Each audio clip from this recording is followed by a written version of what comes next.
Times అనేటువంటి ఒక magazine ఉంది, ప్రపంచవ్యాప్తంగా చాలా ప్రత్యేకమైనటువంటి మ్యాగజైన్. ఆ మ్యాగజైన్లో ఒక చిన్న మాట వేస్తే కూడా చాలా గొప్పగా ఫీల్ అవుతూ ఉంటారు అనమాట. అలాంటి మ్యాగజైన్లో ఒకసారి మానవుడికి పరిపూర్ణతను ఇవ్వగలిగేది ఏంటి, ఫుల్ఫిల్మెంట్ ఇవ్వగలిగేది ఏంటి అని కొంతమంది గొప్ప గొప్ప ఫిలాసఫర్స్ని, శాస్త్రవేత్తల్ని, విద్యావేత్తల్ని అడగటం జరిగింది. వాళ్ళందరూ ఇచ్చినటువంటి సమాధానాల్ని సేకరిస్తూ ఆ నెల మ్యాగజైన్కి అదే అంశంగా పెట్టారనమాట, what gives fulfilment to humanity అని. అయితే వాళ్ళందరూ ఇచ్చినటువంటి ఆన్సర్స్ని బట్టి ఆలోచిస్తే మానవుడికి 3 ఉండాలి అని ఆలోచించారు. ఒకటి ఏంటంటే మీనింగ్, జీవిత పరమార్థం. రెండోది పర్పస్, జీవితానికి ఒక ఉద్దేశం. మూడోది హ్యాపీనెస్, సంతోషం. ఈ 3 ఉంటే కనుక మానవుడికి పరిపూర్ణంగా అనిపిస్తుంది, సంతృప్తికరంగా అనిపిస్తుందని వాళ్ళు నిర్ధారించారు. ఆ మ్యాగజైన్ అది చెప్పింది. నేను ఆ మ్యాగజైన్ చూసినప్పుడు నాకు వచ్చినటువంటి తలంపు ఏంటనంటే, దేవుడు మానవుని సృజించినప్పుడు ఈ 3 మానవుల్లో ఒక కొరతగా పెట్టాడు, లేకపోతే కొరత అని కాకపోతే అది ఒక ఆశయంగా పెట్టాడు. అది ఉన్నప్పుడే తృప్తి అవుతుందని. నీళ్లు తాగితే దాహం తీరుతుంది, అన్నం తింటే ఆకలి తీరుతుంది, పడుకుంటే కనుక నీరసం నుంచి బయటికి రాగలుగుతాం. ఈ 3 ప్రాథమికమైనటువంటి అవసరతలు. అదేవిధంగా హృదయానికి ఈ 3 అవసరతలను పెట్టాడు. అయితే ఈ 3 తీర్చడానికి కూడా దేవుడు ఇచ్చాడు. మనం ఏదో ఒకటి నమ్మాలి, అప్పుడే అది మనకి మీనింగ్ ఇస్తుంది, బిలీఫ్. రెండోది, మనల్ని ఎవరో ఒకళ్ళు ప్రేమించే వాళ్ళు ఉండాలి, అప్పుడే మనకి సంపూర్ణత అనేది వస్తుంది, ఒక సంబంధం అనేది ఏర్పడుతుంది. నేను ఎందుకు బతుకుతున్నాను అనటానికి ఒక ఉద్దేశాన్ని కల్పించాలి. ఈ 3 ఇవ్వగలిగేదాన్ని ఈ విశ్వంలో దేవుడు ఒక దాన్ని తయారు చేసి పెట్టాడు. దాన్నే సంఘము అంటారు, చర్చ్.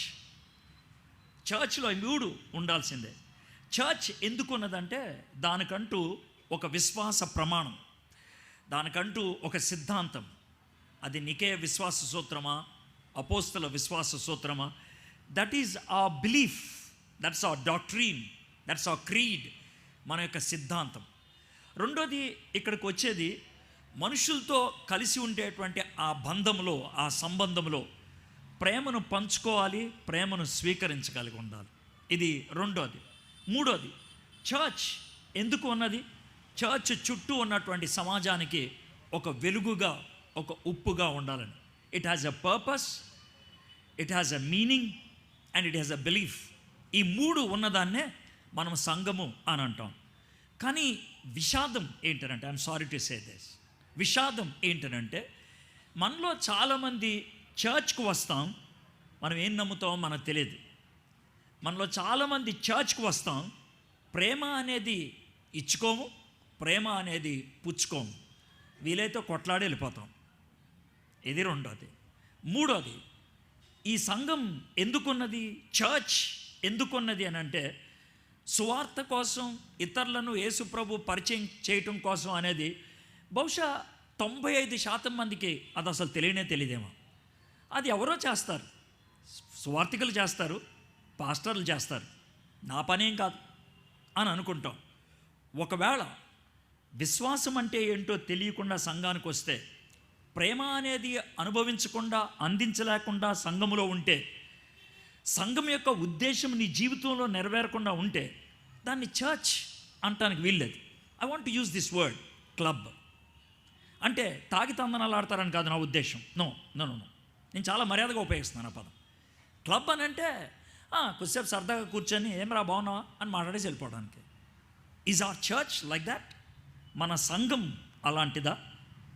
సంఘము 121 సంవత్సరాల చరిత్ర కలిగింది.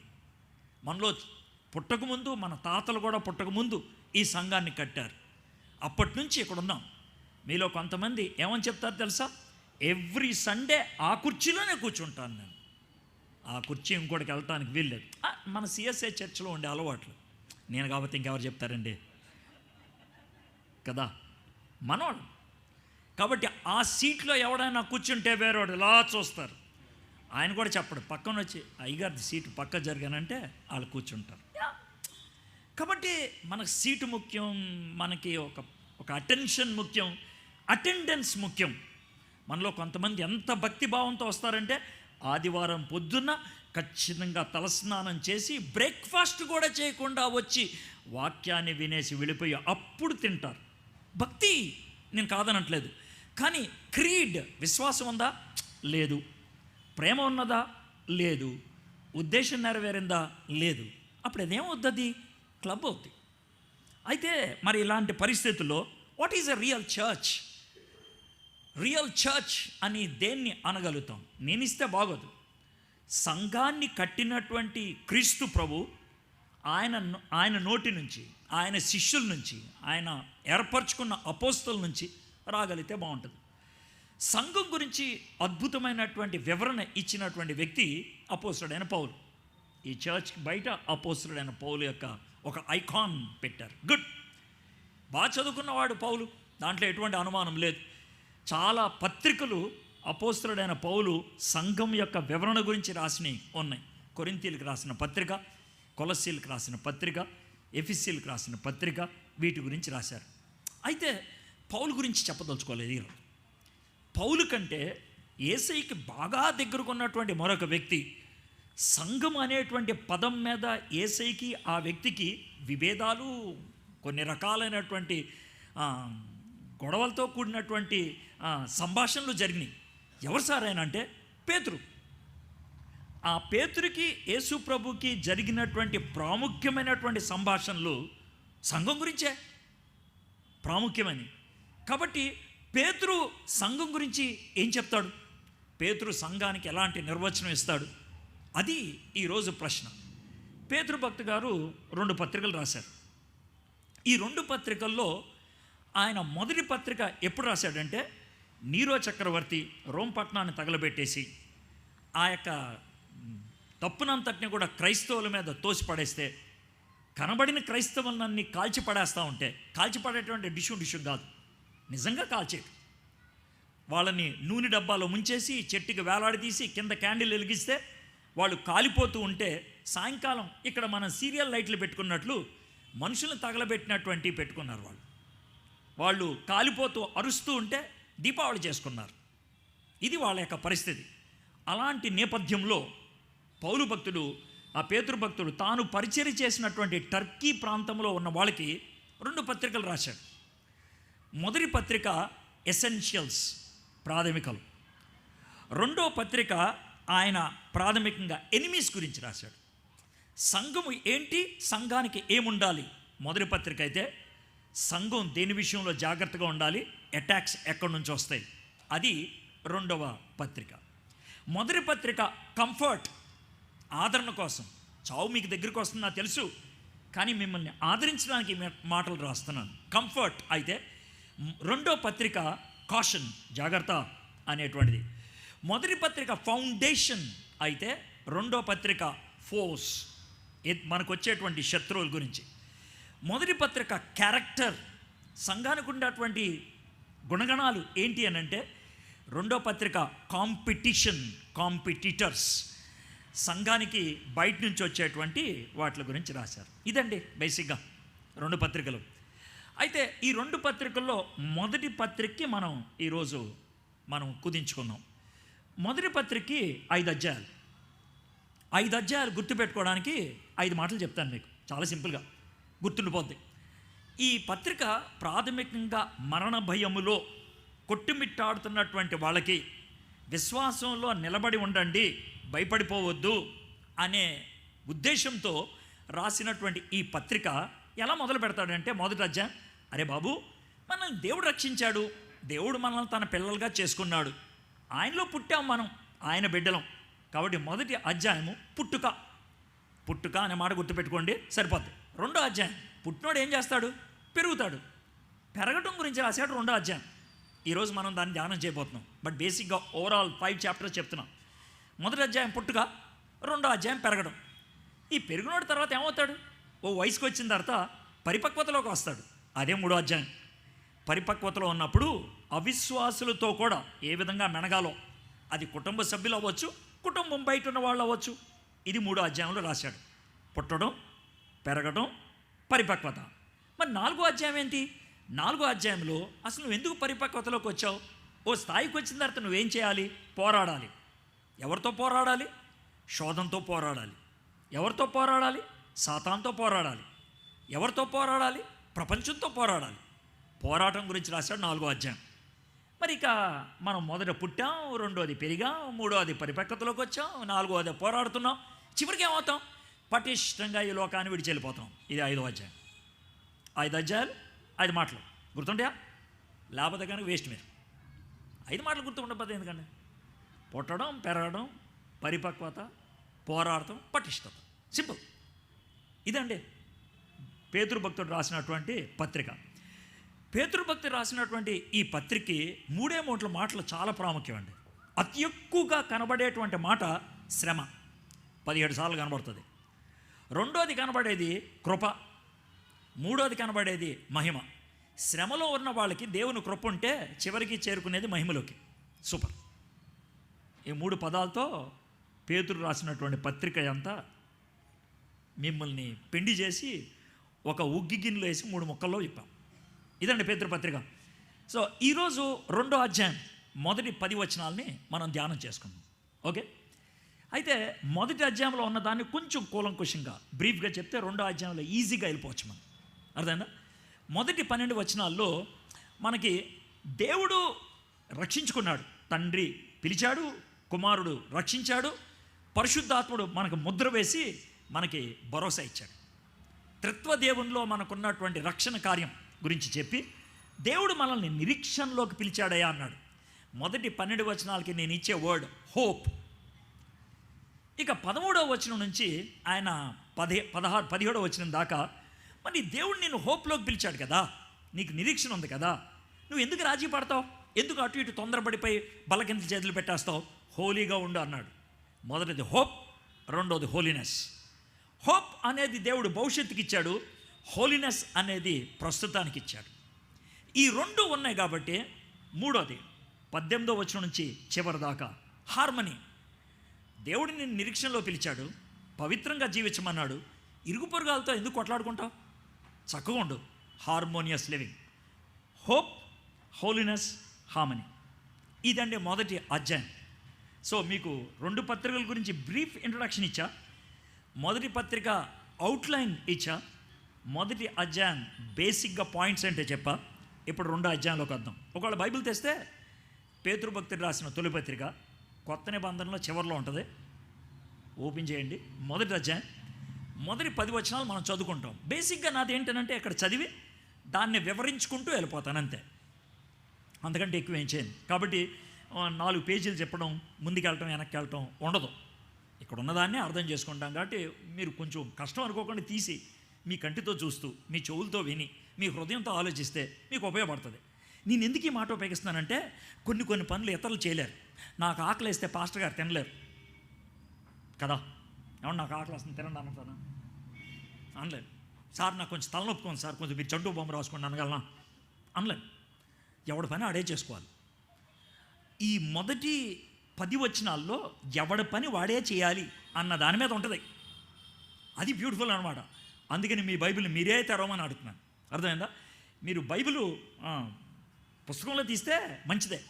మీరు అంతా కూడా యాజకులు అనమాట. యాజకులు పూర్వకాలంలో ఏం చేసేవాళ్ళు తెలుసా? చుట్టలు పట్టుకొని వచ్చేవాళ్ళు. చుట్టలు అంటే ఈ బీడి చుట్ట కాదు, కుండలో పెడతారు చుట్టలు. అర్థమైందా? మీలో కొంతమంది ఇలాంటి పలకలు తెచ్చారనుకోండి, మీరు చాలా గొప్పవాళ్ళు. మోషే లాంటి వాళ్ళు. మోషే పలకల్లో బైబిల్ తెచ్చాడు. 10 ఆజ్ఞలు పైనుంచి దేని మీద తెచ్చాడు? 2 పలకల మీద. సో పలకో పుస్తకమో ఏదో ఒకటి తీయండి, ఏదో ఒకటి తీసి చూస్తే మనకి అర్థం అవుద్ది. సరే, మొదటి 2 వచనాలు చదువుతాను. మొదటి పేతురు 2వ అధ్యాయం 1వ వచనం. ప్రభువు దయాళుడని మీరు రుచి చూచిన ఎడల సమస్తమైన దుష్టత్వమును, సమస్తమైన కపటమును, వేషధారణను, అసూయను, సమస్త దూషణ మాటలను మాని క్రొత్తగా జన్మించిన శిశువులను పోలిన వారే నిర్మలమైన వాక్యమును పాల వలన రక్షణ విషయములో ఎదుగు నిమిత్తము ఆ పాలను అపేక్షించుడి. దీంట్లో ప్రాథమికంగా ఒక విషయాన్ని చెప్తున్నాడు. ఏమనంటే క్రొత్తగా జన్మించిన శిష్యులు. ఒక విషయం ప్రాముఖ్యంగా గుర్తుపెట్టుకోవాలి. సంఘములో ఎవరు సభ్యులు అవుతారు అని అంటే మెచ్యూరిటీ ఉన్నవాళ్ళు కాదు, లేకపోతే కాంపిటీషన్లో సక్సెస్ అయిన వాళ్ళు కాదు, లేకపోతే ఎక్స్పీరియన్స్ గెయిన్ చేసిన వాళ్ళు కాదు, క్రొత్తగా పుట్టిన వాళ్ళు, వాళ్ళే సంఘంలో సభ్యులు అవుతారంట. అక్కడ మొట్టమొదటిగా చెప్తున్నటువంటి మాట ఏంటంటే, మన దీంట్లో సభ్యత్వం ఎలా స్టార్ట్ అవుద్దంటే త్రూ రీబర్త్, తిరిగి జన్మించడం ద్వారా. ఒక వ్యక్తి క్రిస్టియన్ ఎలా అవుతాడు? ఈ రాజ్యాంగం ప్రకారం మా అమ్మ నాన్న క్రైస్తవులు అయితే నేను క్రైస్తవుని అవుతాను, దాంట్లో ఏం తప్పులేదు, రాజ్యాంగం. కానీ దేవుడు మనల్ని క్రిస్టియన్ అని ఎప్పుడు చూస్తాడు? దేవుడు ఎప్పుడు మనల్ని నువ్వు నా బిడ్డవి అని ఎప్పుడు అంటాడు?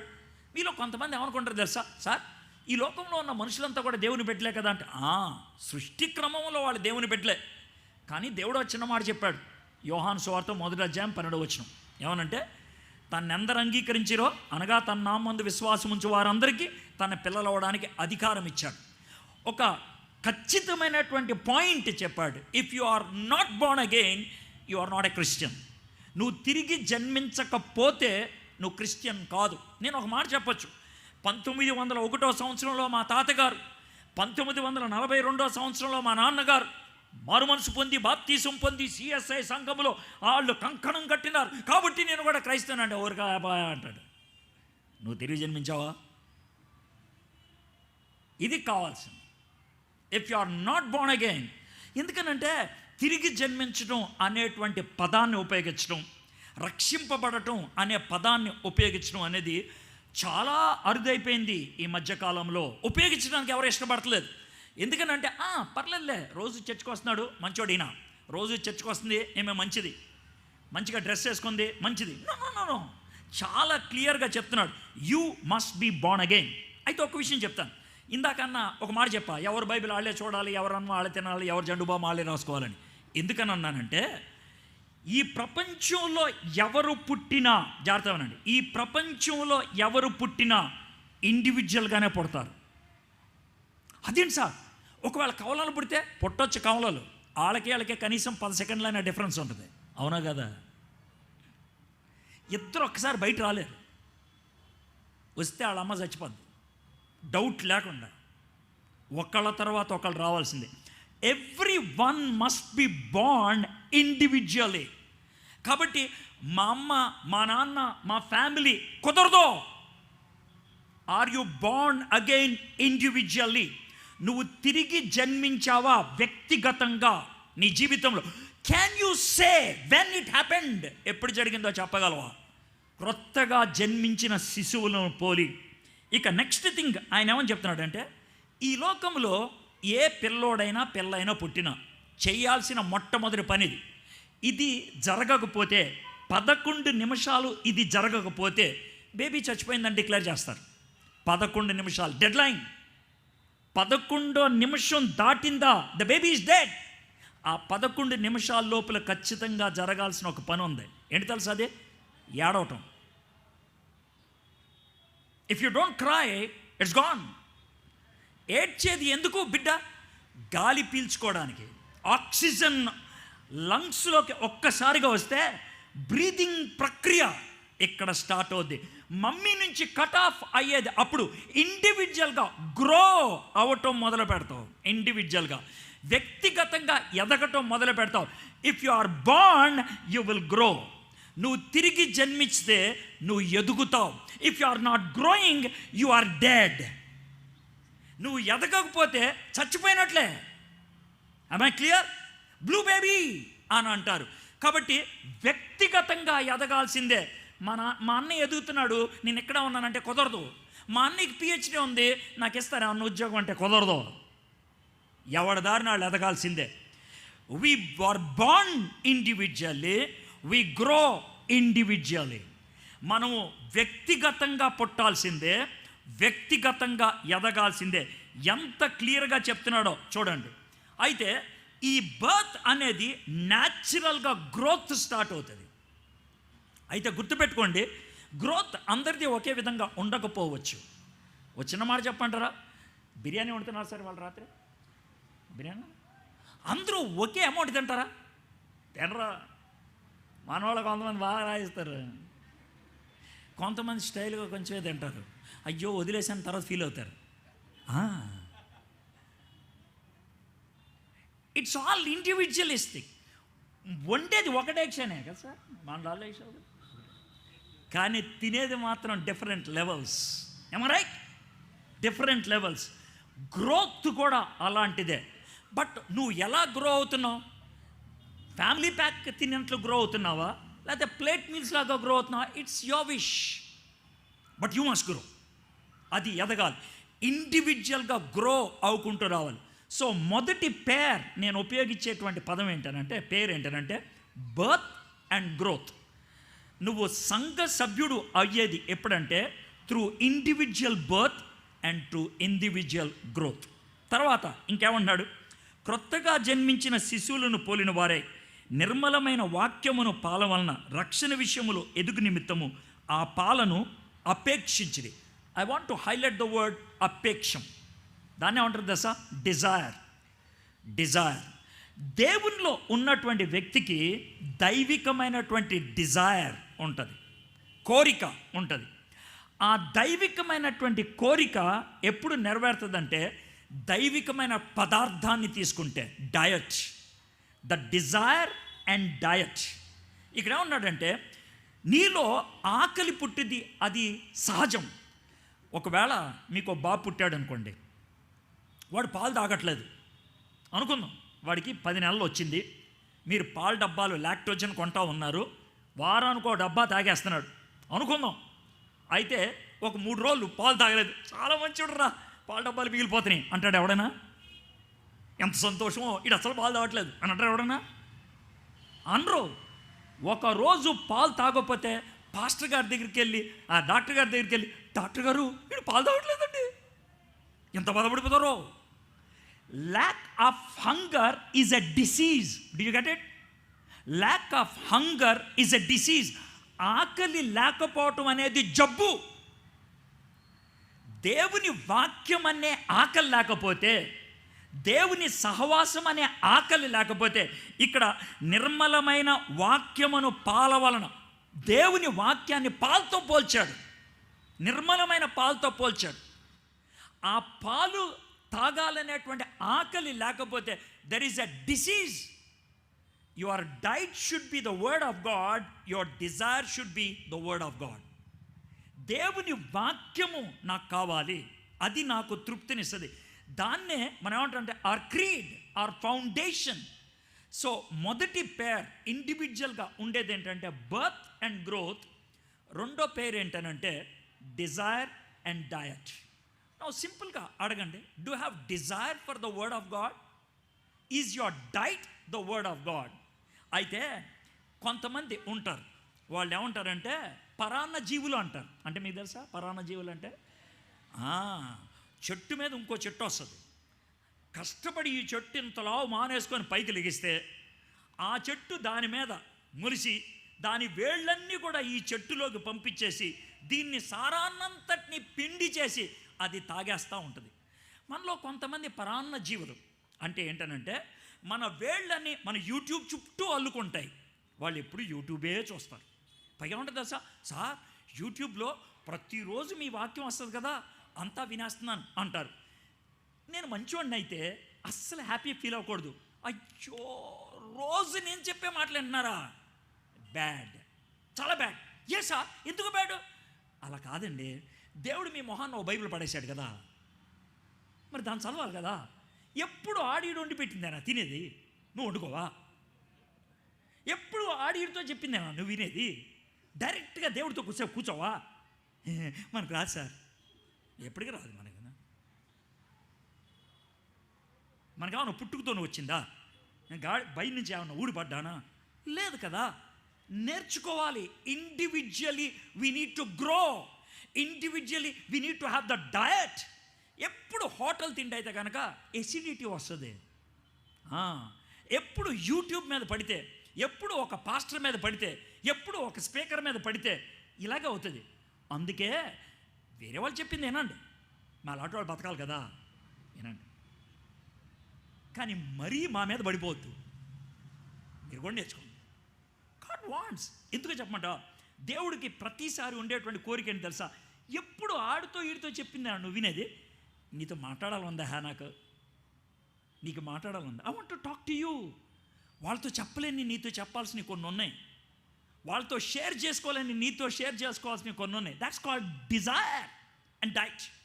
సో ఇది రెండవ పేరుగా మనం చూస్తున్నాం. ఇక మూడోది, నా మెయిన్ అంశం 4th verse నుంచి స్టార్ట్ అవుద్ది, అందుకని క్విక్గా వెళ్ళిపోతున్నాను. ప్రభు దయాళుడని మీరు రుచి చూచిన ఎడల సమస్తమైన దుష్టత్వమును, సమస్తమైన కపటమును, వేషధారణను, అసూయను, సమస్త దోష మాటలను మాని. గుర్తుపెట్టుకోండి, పిల్లలు అప్పుడప్పుడు మట్టి తింటారు. చిన్నపిల్లలు మట్టి తింటూ ఉంటారు. పిల్లలు అప్పుడప్పుడు గోడని నాకేస్తూ ఉంటారు. ఎందుకు నాకేస్తారు తెలుసా? కాల్షియం తక్కువైంది కాబట్టి. ఎందుకు మట్టి తింటారు తెలుసా? కడుపులో పురుగులు ఉన్నాయి కాబట్టి. వాడిని మట్టి తినద్దురా నోరు మూస్తే పని అవదు, లోన పురుగులు చంపేస్తే పని అవుద్ది. వాడి గోడ నాకొద్దురా అంటే పని అవదు, కడుపులో కాల్షియం పడేస్తే పని అవుద్ది. మనకి చెత్త చెదారం చూడాలని, వినాలని, అనుభవించాలి అనే తపన వస్తుందంటే తేడా ఏంటి తెలుసా? లోన పురుగులు చేరాయి. ఆ పురుగుల్ని ఎలిమినేట్ చేయాలి. పురుగుల్ని ఎలా ఎలిమినేట్ చేస్తాం తెలుసా? కాల్షియం వేసుకుంటే సున్నందటం మానేస్తాం. పురుగుల మందు కనుక లోనకి వేసుకుంటే కనుక చక్కగా అన్నం తింటాం.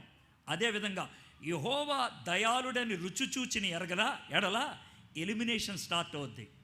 ఎంత బాగుందో చూడండి. ఏమి ఎలిమినేట్ చేస్తాం? సమస్తమైన దుష్టత్వమును, సమస్తమైన కపటమును, వేషధారణను, అసూయను, సమస్త దూషణ మాటలను మాని. Experience and elimination. 3 పేర్లు చెప్పానండి. ఒకటి పుట్టడం, పెరగటం, బర్త్ అండ్ గ్రోత్. రెండోది కోరిక, ఆహారం, డిజైర్ అండ్ డర్ట్. మూడోది అనుభవం, వదిలిపెట్టాల్సింది ఎక్స్పీరియన్స్ అండ్ ఎలిమినేషన్. బేసిక్గా అయిపోయింది కదండి, మొదటి 3 వచనాలు ఇది. ఇప్పుడు మనం మెయిన్ ఇష్యూలోకి వస్తున్నాం. What exactly is this church? ఈ సంఘం ఏంటి? ఈ సంఘములో ఉండే వాళ్ళకు ఉండేటువంటి ప్రాథమికమైనటువంటి లక్షణాలు తెలిసిపోయినాయి. వాళ్ళు క్రీస్తులో పుట్టినవాళ్ళు, దేవుని వాక్యములో ఎదిగేవాళ్ళు, దేవుని వాక్యం అంటే తృష్ణ ఉన్నవాళ్ళు, దేవుని వాక్యాన్ని పాలులాగా తాగేవాళ్ళు, వాళ్ళు దేవుణ్ణి దయాళుడు అని రుచి చూచేవాళ్ళు, దుష్టత్వాన్ని, కల్మషాన్ని వదిలిపెట్టుకునేవాళ్ళు. బాగున్నాయి 6 క్యారెక్టర్స్. ఇప్పుడు చూద్దాం.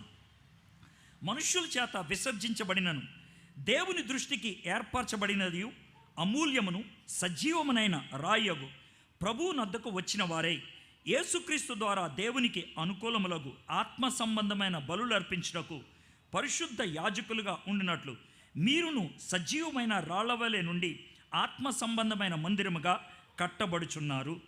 ఇందులో పేతురు భక్తుడు ఈ మాటలు చెప్పేటప్పుడు నేను అనుకుంటాను, ఈ మాటలు యాక్చువల్గా సిల్వానస్ కోట్ చేస్తూ ఉండటాడు. ఎందుకంటే పేతురికి గ్రీక్లో రాయటం రాదు పాపం. కాబట్టి పక్కన ఒక అసిస్టెంట్ పెట్టుకున్నాడు. ఎవరంటే సిల్వానాకి చెప్తూ ఉంటుంటాడు. చెప్తా ఉండి కొద్దిసేపు సైలెంట్గా అయిపోతాడు. అన్న పేతురన్న ఏంటి సైలెంట్గా అయిపోయావు? లేదా ఓ విషయం గుర్తొచ్చిందా నాకు. ఏంటన్నా? ఏం లేదా, ఇప్పటికీ దగ్గర 35 ఏళ్ల క్రితం జరిగింది ఈ విషయం. హెర్మోను కొండ ఆ కింద ఉంటుందే, అక్కడ ఉన్నాము, కైసరియా అనే ప్రాంతంలో ఉన్నాం.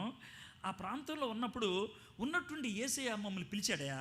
పిలిచి శిష్యులందరిని కూర్చోపెట్టుకొని ఓ విచిత్రమైన ప్రశ్న అడిగాడు. ఎప్పుడు అడగలే ఆయన ఆ ప్రశ్న.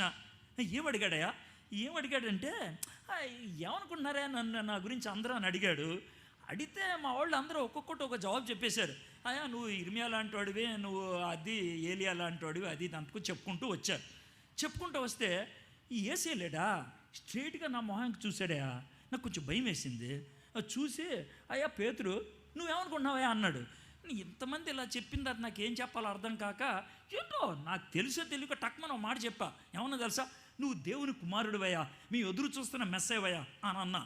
అనగానే యేసయ్య ఏం చేశాడు తెలుసా? నా భుజం మీద తట్టి, నన్నేదో మెచ్చుకుంటాను అనుకున్నాను, భుజం మీద తట్టి నువ్వు చెప్పింది కాదులే, దేవుడు చెప్పించాడులే నీతో అన్నాడు. ఈ గాలి తీసేసినట్టు అయిపోయింది నాకు. నిజం అర్థమైందా? అన్న తర్వాత అప్పుడు ఆయన ఒక మాట అన్నాడయా. ఏమన్నాడు తెలుసా? ఈ బండ మీద నేను నా మందిరాన్ని కడతాను అని అన్నాడయా. అసలు ఆ మూమెంటు ఒకలాగా వణుకులాగా వచ్చింది నాకు. ఈ బండ మీద నేను మందిరాన్ని కడతాను అని అన్నాడు. నాకేదో గొప్ప ఫీలింగ్ వచ్చి ఆ తర్వాత ఏమన్నాడు తెలుసా? నన్ను పట్టుకుంటారు, నన్ను ఎరగబోతారు, నన్ను రోడ్డు మీద ఈడ్చుకెళ్తారు, నన్ను చంపుతారు అంటే గొప్ప ఫీలింగ్ అయితే కుదరదు అని అంటే ఇంతకుముందు నన్ను భుజం మీద కొట్టి నువ్వు కథ నాకు తండ్రి చెప్పాడు అన్నాడే, రే సాతాను వెనక పో అన్నాడు. వెంటనే పెద్ద తేడా ఏం లేదు. ఇప్పుడు నీకు అర్థమైందా? ఇందాక మెచ్చుకున్నాడు, ఇప్పుడేమో డైరెక్ట్గా అందరి ఎదురుగా సాతాను వెనక పో అన్నాడు. అయితే ఆ తర్వాత అర్థమైందే ఆయన చెప్పేది ఏంటో నాకు. ఏంటి సార్ చెప్పేది అంటే, ఆయన మందిరం ఆయన కట్టుకుంటాడు, ఏ మందిరం అయినా కట్టాలంటే దానికి ఒక పునాది ఉండాలి కదా, పునాది ప్రాముఖ్యం కదా. ఆ పునాది రాయి నేనన్నాడే, నేను అని అంటే పేతురు కాదు, యేసయ్య. కొంతమంది పాపం పేతురు అనుకొని మందిరాలు కట్టేశారు. నేను కాదా బాబు, ఆ రాయి ఆయనే. ఎంత స్పష్టంగా చెప్తున్నాడు. నేను చెప్పిన సన్నివేశం అంతా మత్తయి సువార్త 16వ అధ్యాయం 17 నుంచి 20 దాకా ఉంటుంది. ఆ మూల రాయి యేసుక్రీస్తే. ఆ మూల రాయి యేసుక్రీస్తు అనే మూల రాయి మీద కట్టబడింది ఆ మందిరం. ఆ మందిరాన్ని కట్టేది యేసయ్యే, ఆ మందిరానికి మూల రాయి యేసయ్యే అని చెప్పుకుంటూ వచ్చాడు. అయితే మీకు ఒక చిన్న విషయం చెప్పాలి. మూల రాయి, కార్నర్ స్టోన్, ఈ మాట అప్పట్లో ఉన్నటువంటి వాళ్ళు ఎందుకు వాడతారు? యేసు ప్రభువుకి అది ఎలా వర్తిస్తుంది? కొత్తగా ఉపయోగించిన పదమా? ఇది మనకు ఎలా ఉపయోగపడుతుంది? ఇంత సుత్తి మనకు అవసరమా? ఇంత థియాలజీ మనకు అవసరమా అని అనుకుంటారేమో. క్లారిటీ ఇచ్చేద్దామని నా ఉద్దేశం. ఇప్పుడు మనకి తెలిసినటువంటి ముఖ్యమైనది ఏంటంటే, ఏదైనా బిల్డింగ్ కడుతుంటే మొదట రాయేసి అక్కడ నుంచి కట్టుకుంటూ వస్తారు. దాన్ని ఫౌండేషన్ స్టోన్ అంటారు. ఇది మనకు తెలుసు. అదే పదాన్ని ఇంకో దానికి కూడా ఉపయోగిస్తారు. ఎలాగంటే, 2 గోళ్ళు కడతా ఉన్నప్పుడు ఈ 2 గోళ్ళని పడిపోకుండా ఉండాలంటే మధ్యలో ఒక రాయిని పెడతారు. అదంటే ఈ 2 రాళ్ళని కలిపేది. దాన్ని ఇంటర్లాకింగ్ స్టోన్ అంటారు, దాన్ని కూడా కార్నర్ స్టోన్ అంటారు. మూడోది ఉన్నది ఏంటనంటే, త్రిభుజాకారంలో బిల్డింగ్ కడితే, అంటే మనకి పిరమిడ్లు కడితే ఆ 3 కార్నర్స్ని కలిపే రాయి పైన ఒకటి పెడతారు, దాన్ని కూడా కార్నర్ స్టోన్ అంటారు. ఇక మూడోది ఒకటి ఉంది. ఈ మూడింటిని కార్నర్ స్టోన్ అంటే, ఒక్కదాన్ని మాత్రం తలరాయి అంటారు. అంటే తలకాయ కోసుకొని కొట్టుకునే రాయి కాదు, ఇంగ్లీష్లో క్యాప్ స్టోన్ అంటారు. ఈ తలరాయి అంటే ఏంటి చెప్పమంటారా? ఇప్పుడు ఎవరు కట్టట్లేదులేండి, పూర్వకాలంలో కట్టించేవాళ్ళు. గోతిక్ కన్స్ట్రక్షన్, ఇది కూడా గోతిక్ కన్స్ట్రక్షన్. ఈ చర్చ్, ఈ గోతిక్ కన్స్ట్రక్షన్లో మీరు చూడండి, ఆ చర్చ్ మనకి ఆర్చ్ లాగా ఉంటుంది, చూసారా? ఆర్చ్ ఈ మధ్యకాలంలో ఎవరు చేయట్లేదు. ఆర్చ్ లాగా అప్పట్లో కాంక్రీట్ వేయడానికి లేదు, సిమెంట్తో కట్టేవాళ్ళు కాదు. ఈ చర్చ్ సున్నంతో కట్టారు. ఈ చర్చ్ సున్నంతో కట్టినప్పుడు, ఆ ఆర్చ్ కట్టేటప్పుడు అర్థమైందా, వాళ్ళు కలిపేటువంటి సున్నంలో 2 పదార్థాలు కలుపుతారు. మీకు ఈ కూడా కలుపుతారా అనుకోవచ్చు. 3 పదార్థాలు పర్టికులర్గా ఏమేమి కలుపుతారో చెప్తాను. ఒకటి, బెల్లం నీళ్ళు కలుపుతారు. బెల్లం నీళ్ళు దాంట్లోనా కలుపుతారు. రెండోది, కోడిగుడ్డు తెలసన వాడతారు. కోడిగుడ్డు తెలసన వాడతారు, అందుకే చాలా సాఫ్ట్గా ఉంటుంది అది. మూడోది, కరక్కాయ నీళ్ళు పోస్తారు. అవి పెట్టి ఆ ఆర్చిని కడతారు. మీ చర్చే ప్రతిరోజు వచ్చేదే అది పరిస్థితి. ఆ ఆర్చ్ అలా కట్టి అయితే జాగ్రత్త. అయితే దీంట్లో ప్రాముఖ్యమైనది ఉంది. ఏంటి తెలుసా? ఈ షేప్లో ఆర్చ్ ఉన్నప్పుడు ఇక్కడ ఉపయోగించే రాయి ఉంటుందే, దాన్ని క్యాప్ స్టోన్ అంటారు. ఆ క్యాప్ స్టోన్ మీద మిగిలినన్ని రాళ్ళు కట్టుకుంటూ వస్తారు అన్నమాట. ఆ క్యాప్ స్టోన్ చాలా ప్రాముఖ్యమైనది. అయితే పాత నిబంధనలో పలుమార్లు చెప్పింది, ఇక్కడ పేతురు భక్తుడు యేసు ప్రభు గురించి చెప్పింది ఒకటే. ఏంటి తెలుసా? కింద మూలరాయి ఆయనే, పైన తలరాయి కూడా ఆయనే. అర్థమైందండి? కార్నర్ స్టోన్ ఆయనే, క్యాప్ స్టోన్ ఆయనే. ఆయన మీదే బిల్డింగ్ అంతా కట్టేది, బిల్డింగ్ అంతా నిలబడేది ఆయన బట్టే. సూపర్ కదండి? కార్నర్ స్టోన్, క్యాప్ స్టోన్, అందుకని ఉపయోగించారు. మీకు 1-2 వచనాలు పాత నిబంధన నుంచి చదివితే క్లియర్గా అర్థమవుతుంది. 118వ కీర్తన 22-23 వచనాలు. ఇల్లు కట్టువారు నిషేధించిన రాయి, మూలకు తలరాయి. ఇప్పుడు మీకు అర్థం కదా, తలరాయి అంటే తలకేసి కొట్టుకునే రాయి కాదు, అది ఇంగ్లీష్లో అయితే క్యాప్ స్టోన్ ఉంటుంది. మూలకు తలరాయి ఆయను, అది యెహోవా వలన కలిగినది, అది మన కనులకు ఆశ్చర్యం. How he can be both the corner stone and the cap stone. Wow! అది ఒక ప్రాఫిటిక్ వర్డ్గా, మెస్సియానిక్ సామ్గా అది రాసుకుంటూ వచ్చారు. ఇంకొక చోట కూడా చదివి వినిపిస్తాను. యెషయా గ్రంథం 2 రెఫరెన్స్లే, ఊరినే పాత నిబంధనలో ఒక బేస్ చెప్పుకుంటే క్విక్గా వెళ్ళిపోవచ్చాను. యెషయా గ్రంథం 28వ అధ్యాయం 16వ వచనం. 28-16 ప్రభువుకు యెహోవా ఇలాగూ సెలవిచ్చున్నాడు, సియోనులో పునాదిగా రాతిని వేసిన వాడును నేనే. అది పరిశోధింపబడిన రాయి, అమూల్యమైన తలరాయి, బహు స్థిరమైన పునాది అయిన మూలరాయి అయినది విశ్వసించువాడు కలవరపడడు. ఆయనే తలరాయి, ఆయనే మూలరాయి. విశ్వసించిన వాడు కలవరపడ్డు. అంటే నేను దేని మీద నిలబడ్డాను, నన్ను ప్రొటెక్ట్ చేస్తుంది ఏది, ఈ రెండు ఎవరో తెలిస్తే కనుక టెన్షనే ఉండదు. You are cool. సో ఆ మూలరాయి, ఆ తలరాయి నువ్వు తెలుసుకో అన్నట్లు చెప్తున్నాడు. సార్, ఈ మూలరాయి తలరాయి యేసు ప్రభువే అని మీరు ఎలా కంక్లూడ్ అయిపోతారు? ఇది మీకు వచ్చేటువంటి ప్రశ్న. ఎలా కంక్లూడ్ అవుతానంటే, యేసు ప్రభు వారే అన్నారు, అది నేనేనయ్యా అని. యేసు ప్రభువే అన్నాడు. ఇక యేసు ప్రభువే అన్నాక మనం ఇంకేం చేస్తాం? ఇంకేం చేయను. ఇది ఎక్కడెక్కడ ఉంటుందంటే మత్తయి 21, మార్కు 12, లూకా 20, 3 చోట్ల ఉంటుంది. విషయం ఏంటి చెప్తాను. ఒక ఆయన తోటమాలి, ఇక యజమాని ద్రాక్ష తోటని వేసాడు. వేసి కౌలుకి ఇచ్చాడు. అరే మీరు చూసుకోండిరా అన్నాడు. అది కాయలు వచ్చేటువంటి టైం. కాయలు వచ్చే టైం అయితే మరి వెళ్ళి పంట కోసుకొని రండి, డబ్బులు తెచ్చుకొని రండి అని ఒక పనుని పంపించాడు. వాళ్ళు ఏం చేశారు? పనుని చంపేశారు. పనుని చంపిస్తే ఇంకో పనుని పంపించాడు. ఆయన కూడా చంపేశాడు. చచ్చా పనుని చంపేస్తున్నారు, ఓ పని చేస్తాను, నా కొడుకుని పంపిస్తాను, నా కొడుకుని పంపిస్తే దండేసేసి మా కొడుక్కి డబ్బులను ఇచ్చి పంపిస్తాను అనుకున్నారు. కొడుకుని పంపించాడు. పంపిస్తే అంత దూరంలో కొడుకుని చూసి వీళ్ళందరూ గబగబా మాట్లాడేసుకున్నారు. ఏమనంటే, రే కొడుకు వస్తున్నాడు రా, ఇటు కూడా లేపేసావు అనుకో ఆస్తి మందే అనేసి కొడుకుని కూడా లేపేశారు. యేసు ప్రభువు వారు ఈ కథ గురించి చెప్పి, ఇప్పుడు నువ్వేం చేస్తావు అని అంటే, అప్పుడు మత నాయకులు అన్నారు, కోపమే కదా, వాడిని తీసి పడేసి కొత్త కౌలుకి ఇస్తారు అని చెప్పారు. ఆ నేపథ్యంలో యేసు ప్రభువు వారు చాలా స్పష్టంగా, మనం ఇక్కడ చూద్దాం, మత్తయి సువార్త 21వ అధ్యాయం 39వ వచనం నుంచి, అతన్ని పట్టుకొని ద్రాక్ష తోట వెలుపట పాడవేసి చంపిరి. కాబట్టి ఆ ద్రాక్ష తోట యజమానుడు వచ్చినప్పుడు ఆ కావలి వాణ్ణి ఏమి చేయను నేను. అందుకు వారు ఆ దుర్మార్గులను కఠినముగా సంహరించి వాటి కాలముల యందు తనకు పండ్లను చెల్లించినట్లు ఇతర కాపర్లకు ఆ ద్రాక్ష తోట గుత్తకిచ్చినని ఆయనతో చెప్పారు.